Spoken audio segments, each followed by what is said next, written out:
viewer discretion advised, contains descriptions of real historical atrocities and occult practices. It is a cold night in early 1939. The wind claws at the black stones of Wewelsburg Castle, the triangular fortress that Heinrich Himmler has chosen as the spiritual heart of the SS. The corridors smell of wax, leather, and damp parchment. Torches burn low along the circular hall, where 12 seats of carved oak wait in silence, one for each of Himmler's chosen knights, and one at the head for himself. Outside, Germany is preparing for war. Inside, something older is being resurrected. A group of officers stands around a table, the flicker of firelight rippling over their faces.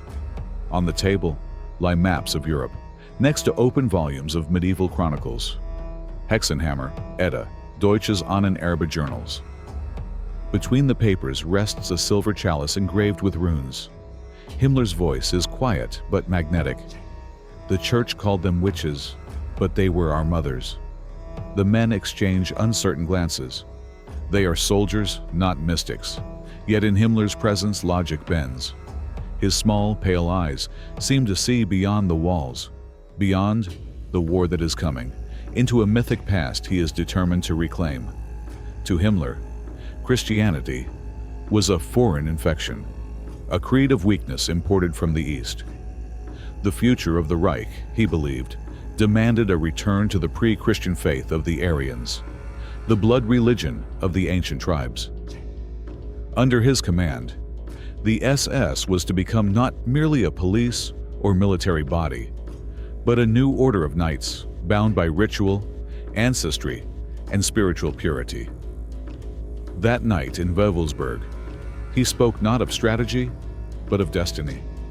He spoke of fire and water, of the sun's path and the mother's womb, of blood as the sacred thread connecting the living to the dead. His words fell like spells. Each officer felt the weight of them and the fear of doubting them. Christianity destroyed our roots, Himmler said. It burned our wise women, silenced the keepers of our true knowledge. We will find their names again. We will bring them home. The torchlight danced over the swastika banners hanging from the vaults. Shadows moved like wings. When dawn came, the castle was silent. In one of its lower chambers, the Obergruppenführersaal, masons had begun to carve the stone floor with a strange, circular emblem. The black sun, 12 sig runes spiraling around a center. Himmler believed it to be the lost symbol of the Aryan cosmos. The sun beneath the earth, the womb of rebirth. Each rune represented one of his inner circle. He envisioned Wewelsburg as a kind of Grail fortress, a Camelot for the new Teutonic Age. Weddings of SS officers would take place here, initiations, oaths, and seasonal rites modeled on pagan solstices. Even death would be ritualized. Ashes of fallen officers were to be kept in sacred urns within the crypt, guarded by torchlight forever. It was a strange mixture of bureaucracy and mysticism, a religion designed by an administrator. In the offices of the SS Main Race and Settlement Department, genealogists pored over family trees, searching for traces of pure Germanic blood. Women who could prove at least 4 generations of Aryan ancestry were encouraged to bear children for the Reich. Priests were replaced by racial hygienists, altars by measurement tables. And behind it all moved Himmler, a man who saw himself not as a general, but as a priest of destiny. The obsession did not appear overnight. As a boy, Heinrich Himmler kept diaries filled with prayers to German heroes and records of moon phases. He read about the Knights of the Teutonic Order and dreamed of leading his own brotherhood. When he joined the Nazi Party, he found in its chaos the perfect vessel for his hunger for order, and, in the SS, a canvas for his vision of a new humanity. By 1934, his control was absolute. The SS numbered more than 50,000, bound by oaths, secret rituals, and a cult of obedience. They carried daggers engraved with the words "Meine Ehre heißt Treue." My honor is loyalty. But to Himmler, loyalty was not enough. He wanted belief. He wanted faith reborn in his own image. In his private notes, he wrote, "The old gods live in our blood. We must free them from the crosses that bind them." To free them, he turned to history, or what he imagined history to be. In Berlin, a new office appeared within the SS bureaucracy, the Ahnenerbe, the Ancestral Heritage Research Institute. Its purpose officially was scholarly, to study the origins of the Germanic people. In reality, it became the research arm of Himmler's occult empire. Archaeologists, linguists, and ethnographers were dispatched across Europe to dig up runes, skulls, and legends. They combed monasteries and archives, searching for proof that Aryans had once ruled the world. One of the projects was called Hexenkartothek, the Witch Card Index. The idea came directly from Himmler himself. If the church had persecuted witches, he reasoned, it was because those women had preserved fragments of pre-Christian wisdom. Each witch executed by the Inquisition, he said, was a fallen daughter of the ancient Aryan faith. And so he ordered the creation of a catalog, a database of every witch trial in European history. Thousands of index cards were to be filled with names, dates, birthplaces, and accusations. The SS would resurrect their memory, and in doing so, rewrite the story of European spirituality. The project began in 1935 under Dr. Rudolf Trost and a mysterious advisor named Karl Maria Willigut, a retired Austrian colonel who claimed to possess ancestral memories of ancient Germanic gods. To Himmler, Willigut was a prophet. To others, he was mad. But madness in those years wore the uniform of science.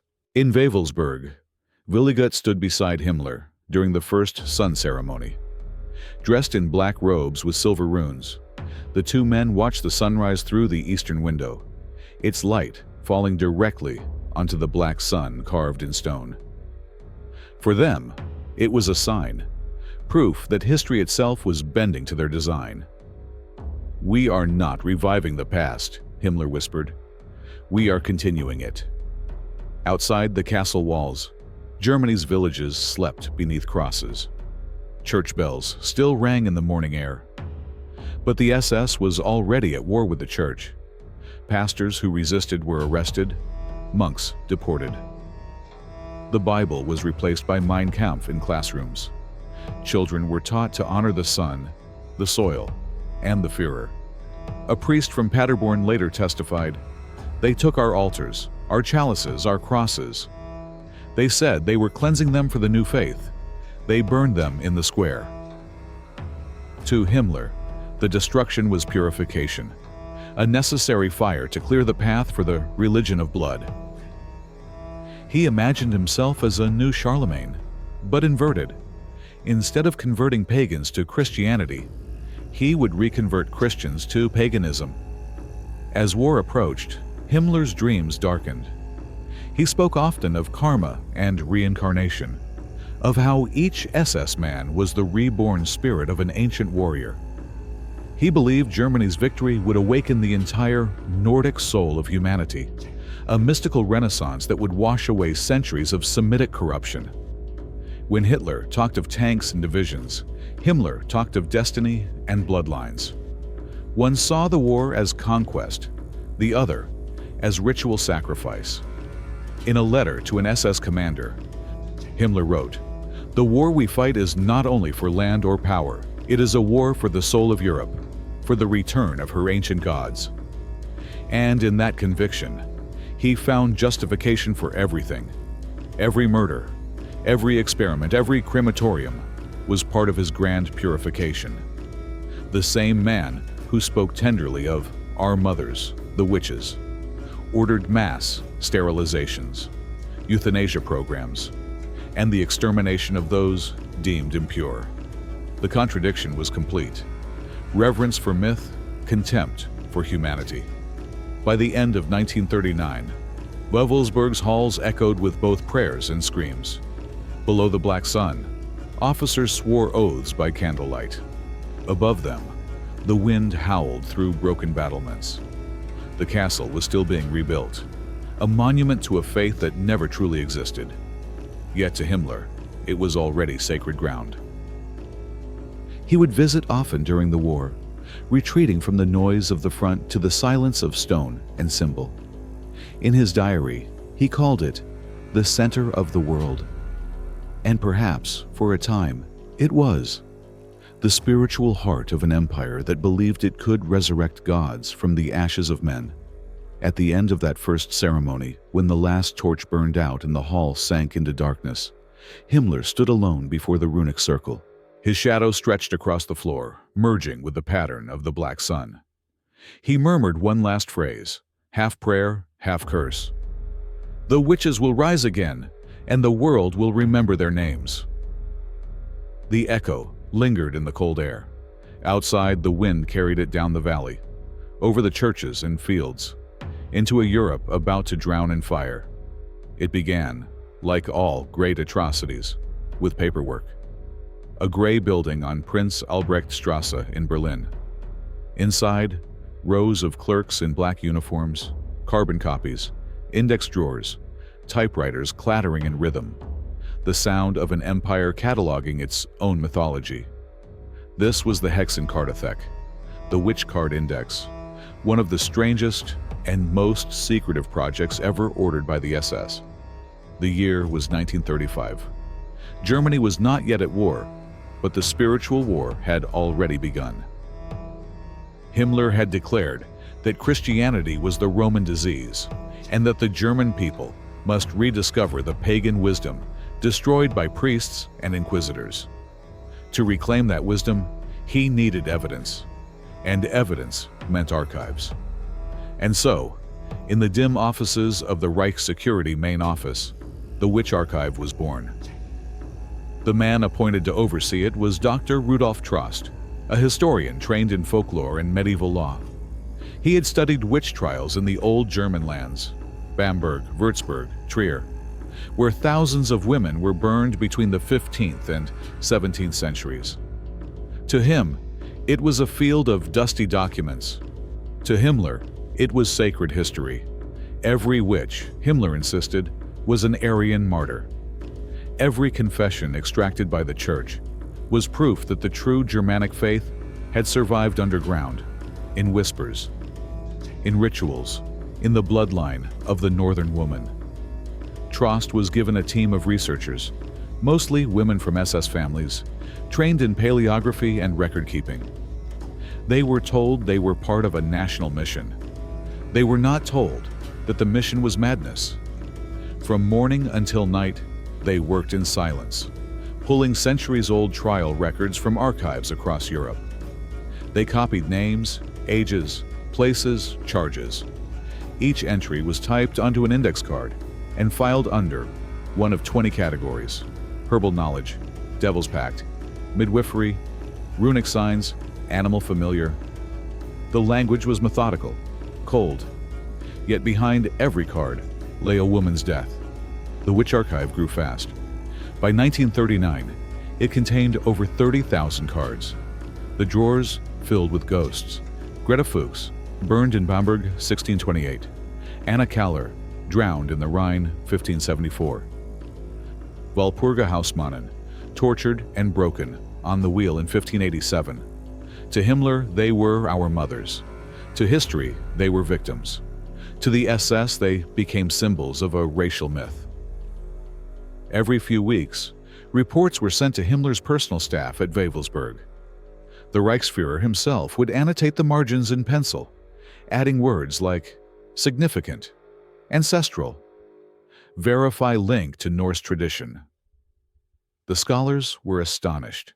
They were historians, not mystics, but they quickly learned that reason had no place in Himmler's vision. He wanted proof of what he already believed. At the center of that belief stood one man, Karl Maria Willigut, the magus of the SS. a retired Austrian colonel with a long white beard and pale, hypnotic eyes. Willigut claimed to be the last priest of an ancient Germanic religion stretching back 200,000 years. He told Himmler he could remember his past lives, that he had served as a warrior priest in the lost city of Goslar, and that Christianity was a perversion of the true Erminist faith. Willigut's theories were delirious, but they fascinated Himmler.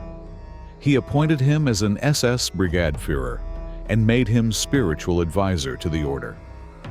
It was Willigut who helped design the rituals of Wewelsburg and interpret the findings of the Witch Archive. In his view, the Church's witch hunts were part of a long campaign to erase the female principle of wisdom, the Urmutter, or primal mother.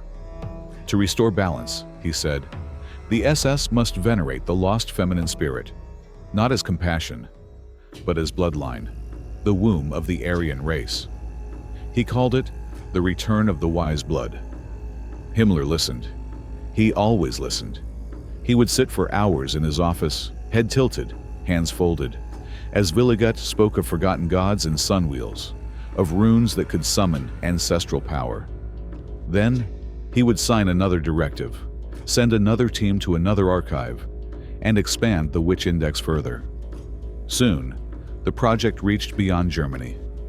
SS scholars were dispatched to Poland, Norway, Bohemia, and the Baltics, lands where the Church had once burned thousands of women. They bribed archivists, photographed trial records, translated Latin confessions into German, and sent them to Berlin by train. The SS historians wrote long essays connecting these witches to prehistoric tribes of the North. They described them as keepers of race memory, healers who knew the secrets of the earth. But beneath the poetry lurked something darker: justification.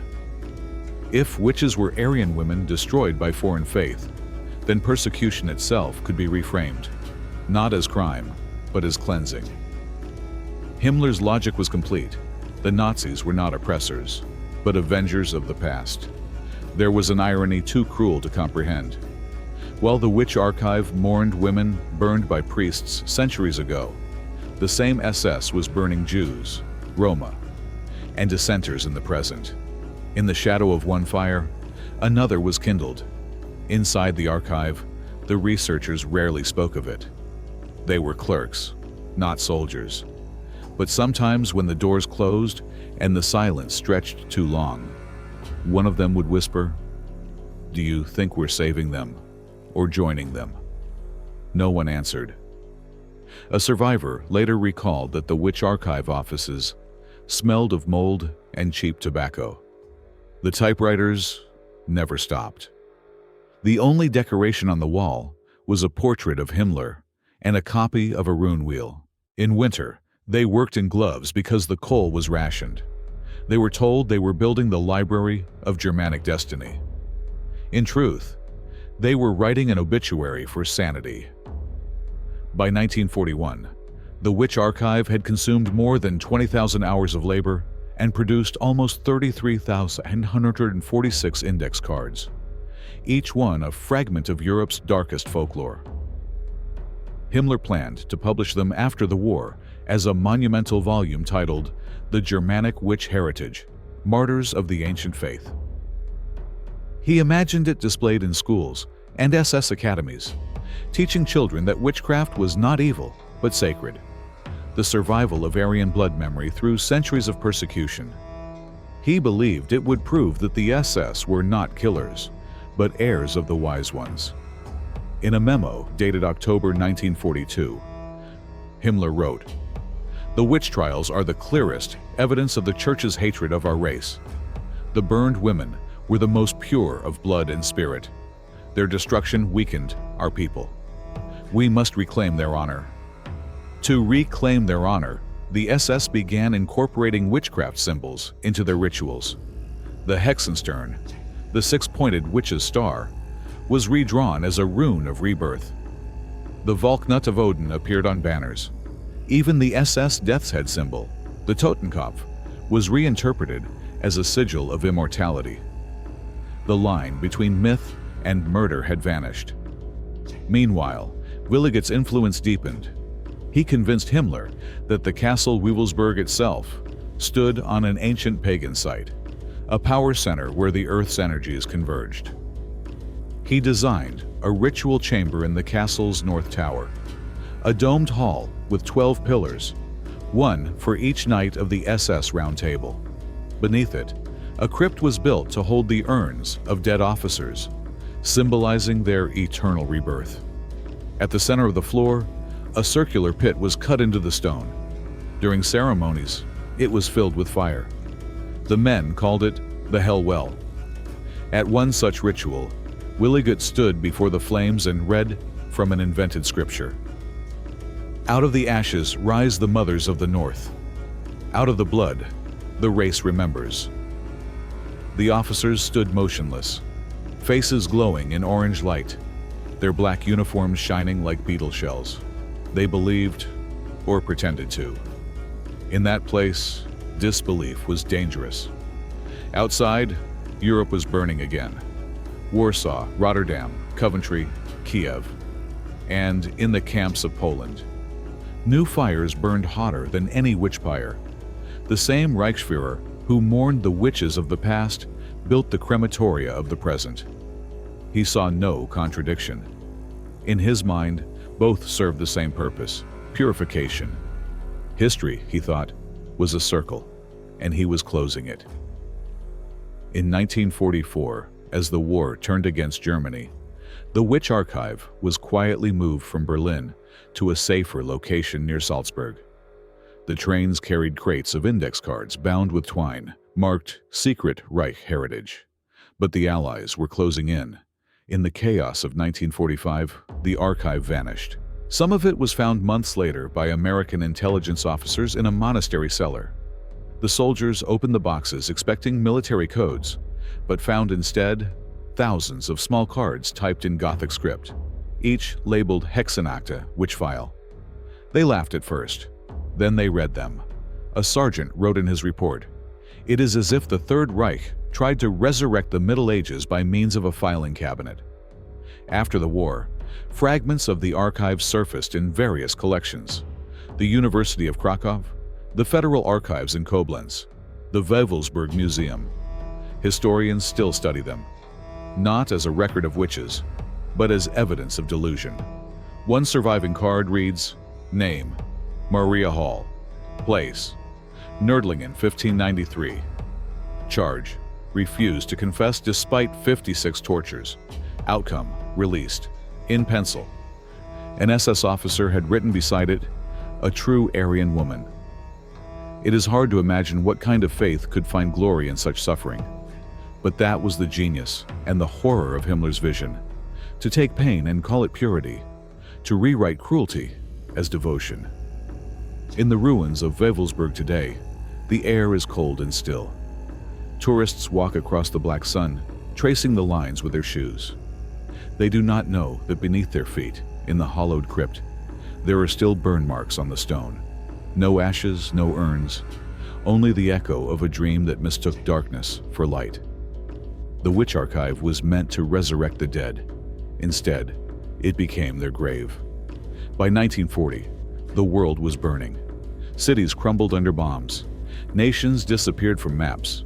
And beneath the banners of the swastika, millions marched into a darkness that believed itself divine.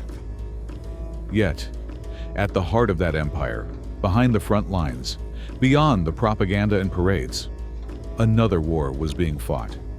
A war for the soul of man, conducted not with bullets, but with symbols, myths, and blood. The SS, Schutzstaffel, the protection squadron, had become something far more than a military organization. Under Heinrich Himmler, it was a church without mercy, an occult fraternity cloaked in the rhetoric of science and purity. Its creed was ancestry. Its scripture was race. Its god was blood. In the vaulted corridors of Wewelsburg Castle, the transformation was complete. The fortress that had once belonged to bishops was now the temple of a new religion. Candles flickered before runic banners. Oaths replaced prayers. And the men in black were told that they were the chosen, not of heaven, but of history. Every stone of the castle seemed to hum with the weight of their ambition. The crypt below the North Tower, known to the initiates as the Hall of the Dead, was circular, windowless, lit only by 12 wall torches. At its center lay a sunken well, a blackened pit surrounded by granite pillars. The floor bore the pattern of the black sun, 12 jagged rays spiraling outward. When the torches burned, their light fell unevenly on the runes carved above each alcove, and the room seemed to rotate, a hypnotic illusion, as if the walls themselves were breathing. During the early years of the war, Himmler held secret ceremonies there. 12 senior SS officers would stand around the pit, wearing dark cloaks lined with silver thread. Himmler presided at the center, his head shaved close, his eyes gleaming behind rimless glasses. They called it the Round Table of the Reich. "Each of you is a link in the chain," he told them. "We are the continuation of the ancient brotherhood of the North. The blood that flows in your veins flowed once in those who built the menhirs, who knew the secret of the runes, who stood unbroken before Rome and the cross." The men repeated the words in unison. "Blut und Ehre." "Blood and honor," the torches hissed. Smoke curled upward toward the stone vaults, and somewhere deep in the castle's foundations, the echo of those words lingered like a curse. The symbolism was deliberate, almost mathematical. Himmler believed that ritual could engineer faith, that a man could be transformed by repetition, by oaths, by the architecture of awe. Every ceremony of the SS was designed to erase the individual and exalt the collective bloodline. Weddings were performed under swastika banners, with the bride and groom standing before a black altar. Instead of a priest, an SS officer presided, reciting a pledge to the eternal life of the race. Births were registered in special Book of Ancestry volumes, where genealogies were traced back to 1750 or further. Funerals were conducted at night, by torchlight, with urns of ashes placed beneath the black sun, accompanied by a vow, "From the blood, into the blood." Himmler called it the sacred rhythm of continuity. He wanted to build not just an army, but an immortal organism, a living embodiment of Aryan resurrection. The engine of that resurrection was the SS Institute, known as Ahnenerbe, the Ancestral Heritage Research and Teaching Society. It had begun as a pseudo-academic project, but under Himmler's command, it became a hybrid of think tank, cult, and laboratory. Its department studied everything from anthropology to astrology, from Nordic mythology to glaciology. It sent expeditions to Tibet, searching for the origins of the Aryan race, and to Iceland, looking for traces of the lost island of Thule. To the outside world, these missions looked absurd. Archaeologists wandering through ruins with swastikas on their packs. But to Himmler, every relic, every rune, every skull measurement was a sacred relic of destiny. He once told a colleague, "We are the guardians of the eternal flame of the race. Our work is to rediscover the world before the cross, before guilt, the world of strength and clarity." That world before guilt was a fantasy, but it gave purpose to genocide. If the SS were knights of rebirth, then the millions they slaughtered were simply the refuse of the old world. Death became a kind of purification, a ritual cleansing through fire and blood. It was theology with crematoria. The scholars of the Ahnenerbe built museums filled with bones. In Strasbourg, Professor August Hirt collected skulls of Jews and subhumans to prove racial theory. Each skull was boiled, measured, catalogued, the scientific mirror of the witch archive's mysticism.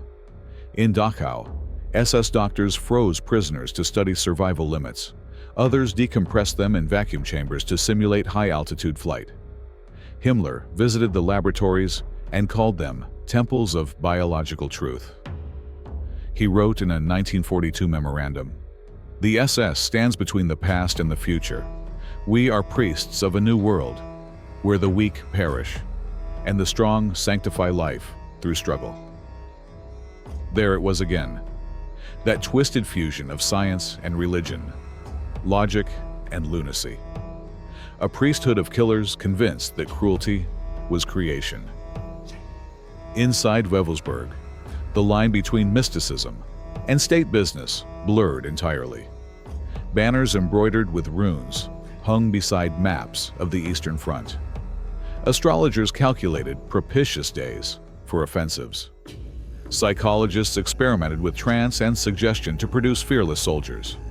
Even the castle's design was reimagined according to occult geometry: triangles, circles, 12-fold symmetry, an architecture meant to manipulate the human mind. Wewelsburg, the self-styled magus, dictated much of it. He claimed the North Tower aligned with the polar axis of the world, channeling cosmic energy into the Reich. He called Wewelsburg the Grail of Blood. When questioned, he would close his eyes and murmur that he saw visions, processions of blonde warriors marching through snow, carrying the sun in their hands. Himmler believed every word. To him, Wewelsburg was proof that faith could shape reality. If the old gods could be remembered, they could be reborn. And through the SS, they would return, not as myths, but as men in uniform. Not all believed. Some officers, like Walter Schellenberg and Reinhard Heydrich, mocked the rituals in private. They called Wewelsburg Himmler's fairy castle. But they never mocked him aloud. Himmler's favor was life. His suspicion was death. And besides, even skeptics recognized the power of myth. Soldiers fight harder when they think they serve something eternal. That was the genius of the Reich. It understood that symbols kill more efficiently than bullets. The deeper the war dragged on, the darker the rituals became. By 1943, when German defeat loomed, Himmler grew obsessed with bloodlines. He ordered SS genealogists to collect samples from every member, creating an archive of racial DNA. He spoke of rebuilding the world after victory, a world ruled by families of pure blood, each house tracing its ancestry to the heroes of the Edda. In secret ceremonies, he would stand in the crypt and meditate before the fire pit, surrounded by urns of the dead. Witnesses said he whispered names under his breath, ancient, forgotten names: Irmin, Twisto, Wotan. He believed they spoke back. "The gods are not gone," he told Wewelsburg. "They sleep in our veins. The blood remembers." That phrase, "the blood remembers," became a mantra. It appeared on banners, in speeches and songs.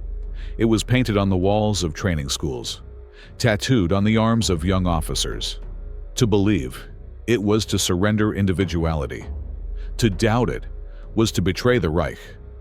Outside in the camps, that belief metastasized into horror.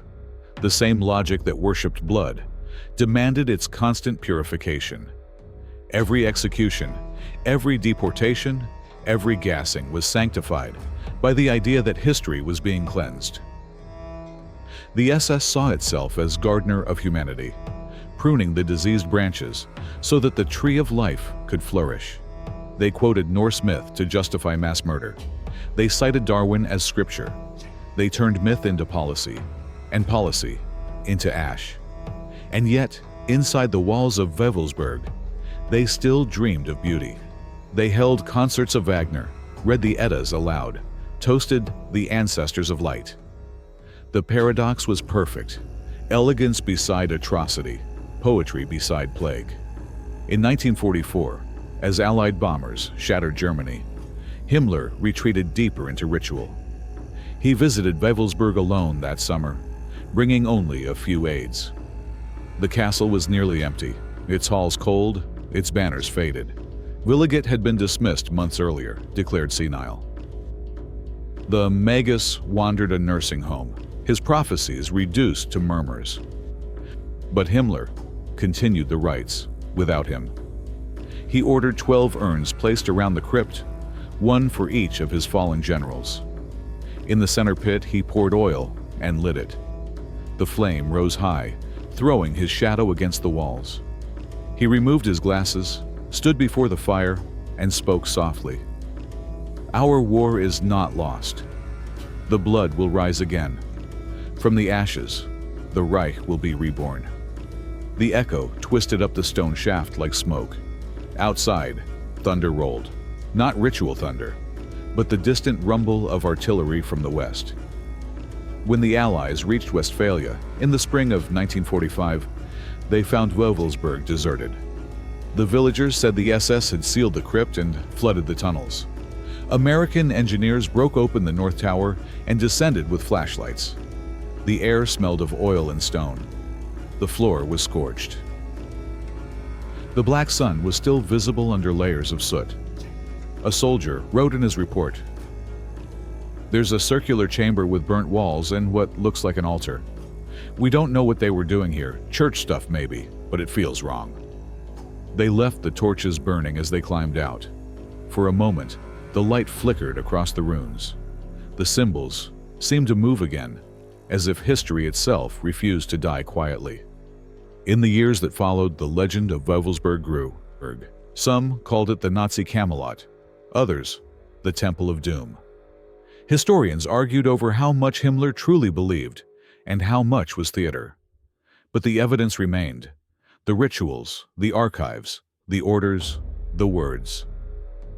And the deeper one looked, the more it became clear that belief and blood had become indistinguishable. What began as superstition ended as system. What began as myth ended as machinery. The SS's vision of the world, pure, ordered, eternal, was built entirely on destruction. Their temples were laboratories. Their scriptures were medical reports. Their prayers were the screams of the condemned. Today, the black sun still lies in the floor of Wewelsburg. Tourists walk over it, taking photographs, unaware that beneath their feet, the stones once drank the smoke of sacrifice. The museum tells the story calmly. Clinically, dates, names, documents. But in the silence of that crypt, you can still feel something heavier than history, the residue of faith gone rotten. The SS wanted to resurrect the gods of blood and fire. In the end, they succeeded. But only in the way fire always succeeds. It consumes everything, even those who worship it. Berlin, spring 1945. The Reich is dying, but no one dares say it aloud.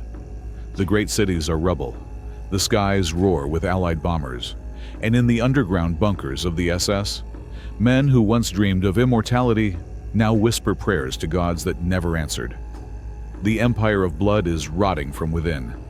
Yet its high priest, Heinrich Himmler, refuses to see the corpse.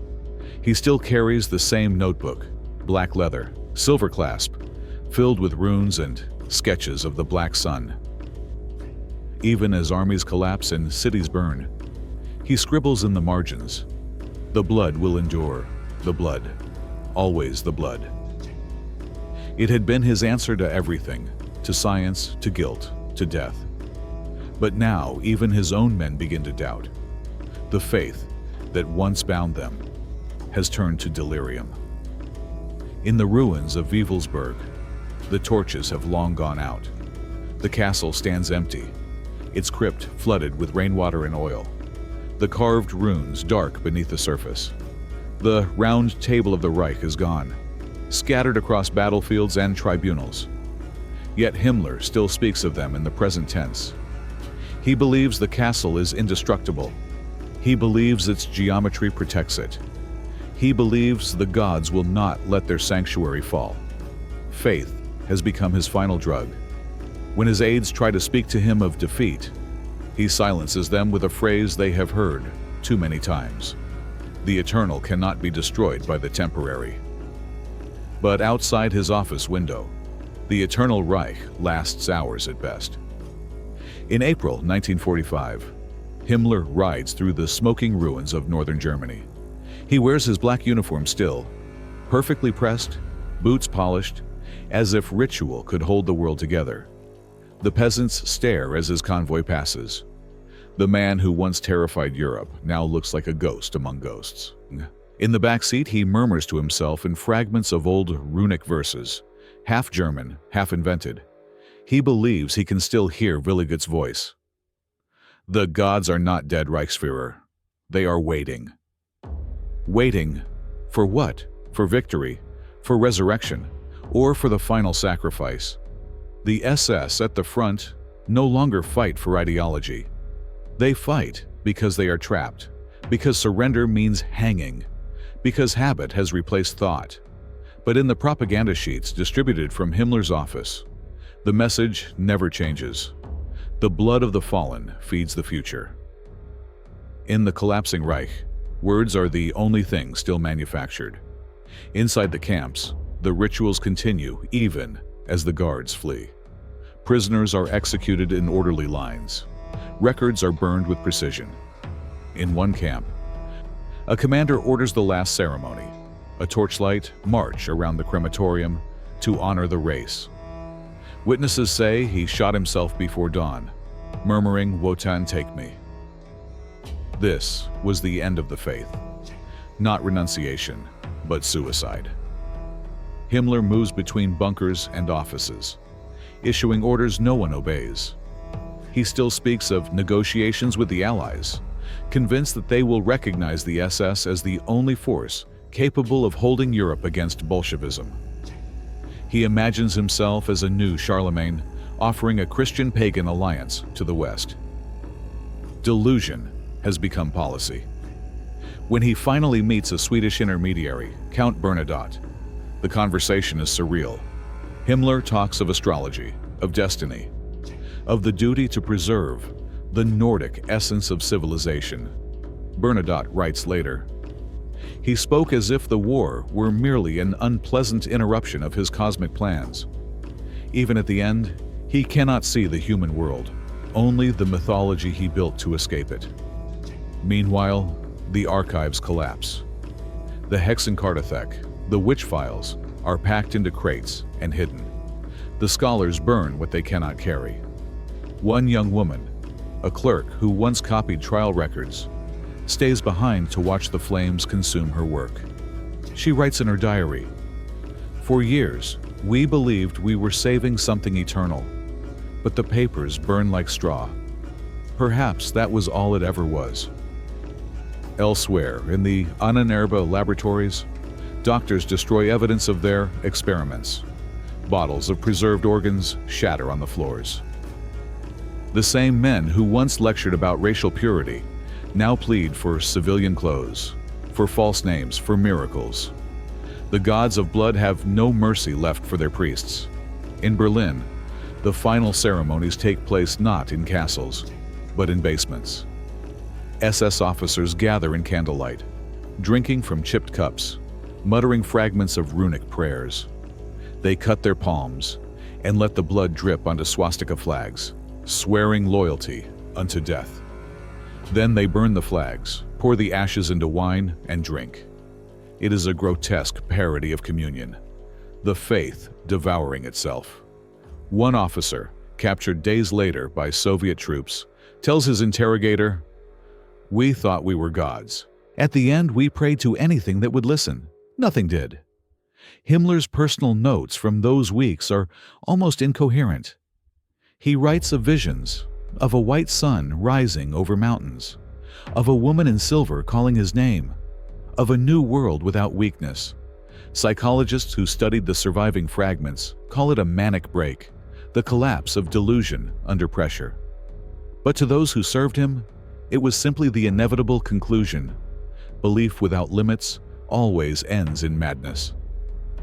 He still visits hospitals filled with wounded soldiers, blessing them with the same gesture he once used in rituals at Wewelsburg.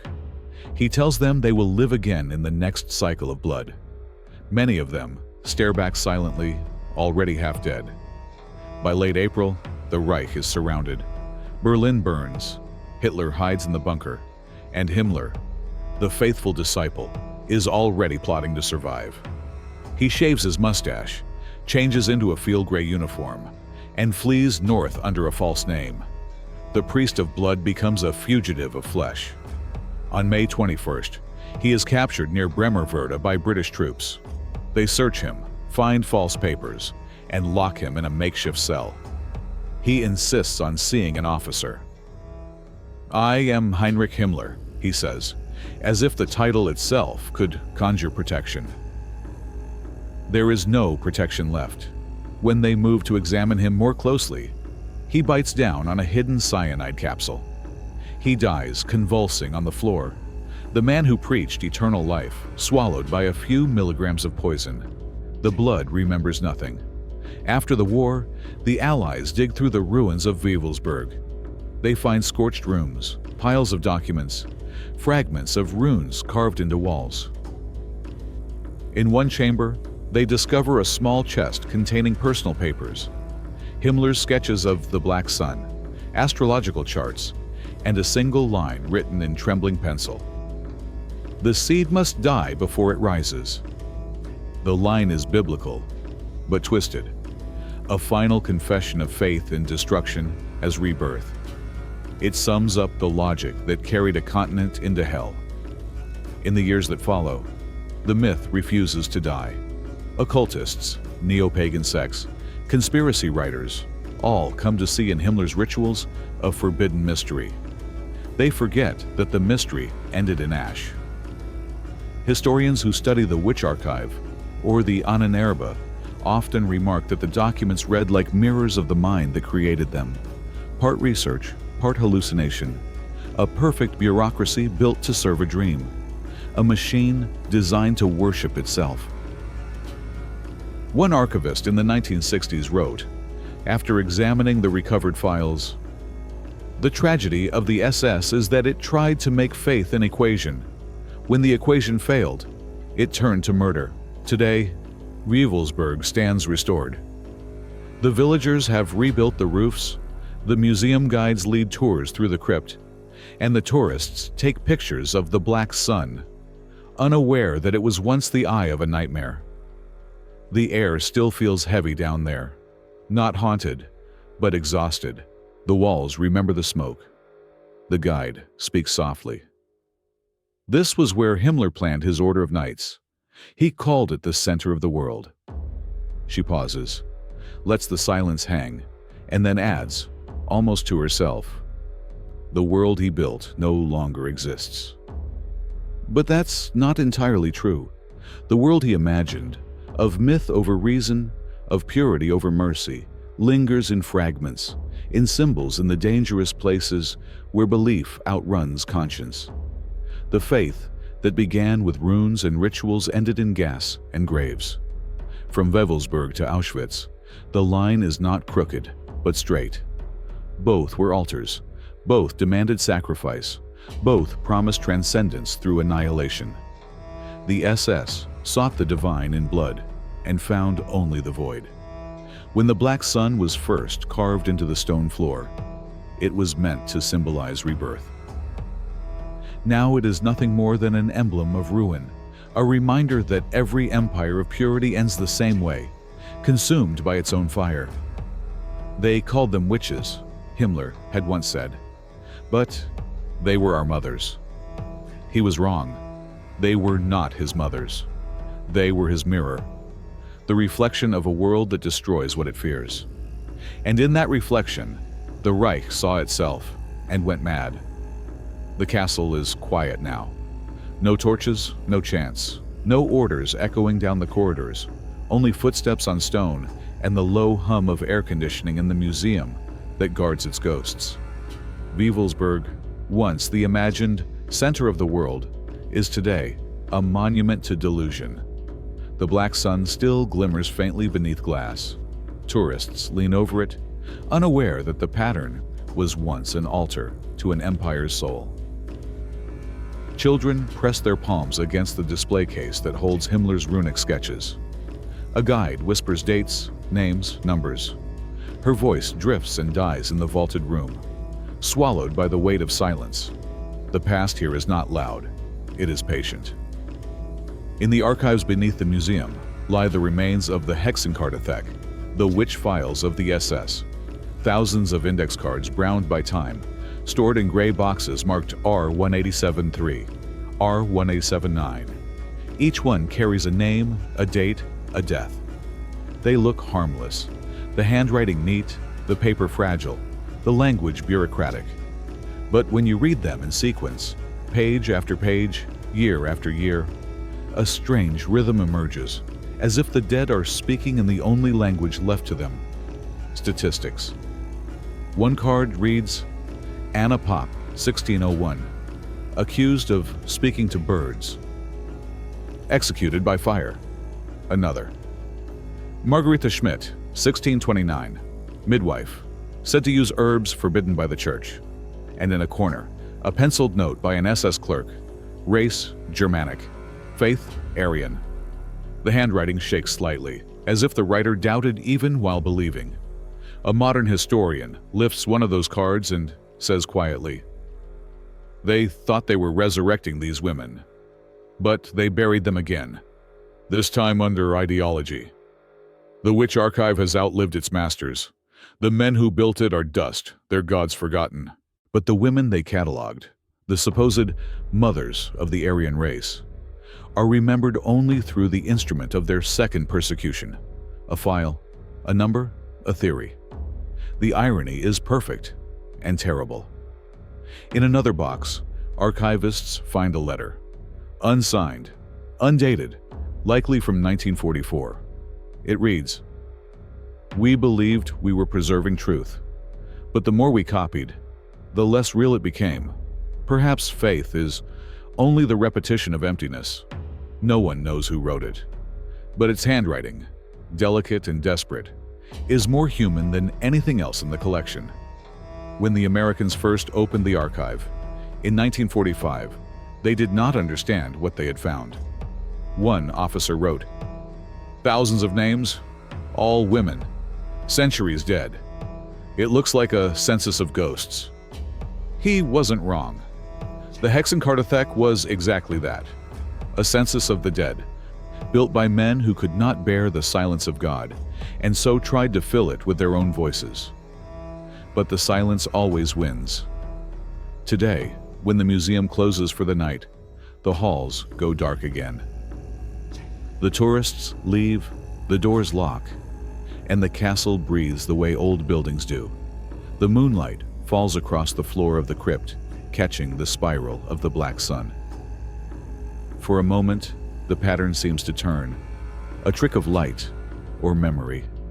Above ground, the world has changed. The faith of blood and soil is gone, but its echoes remain, in symbols revived by extremists, in myths recycled by conspiracies, in the eternal temptation to believe that purity is salvation. The form changes, the hunger does not. At the far end of the exhibition, there is a small plaque. It reads, "This site is dedicated to the victims of delusion, those who were hunted as witches and those who became hunters in their name." Visitors rarely stop to read it, but it is the truest sentence in the building. Because the story of the SS and the witch hunts is not just about one man's madness or one regime's obsession.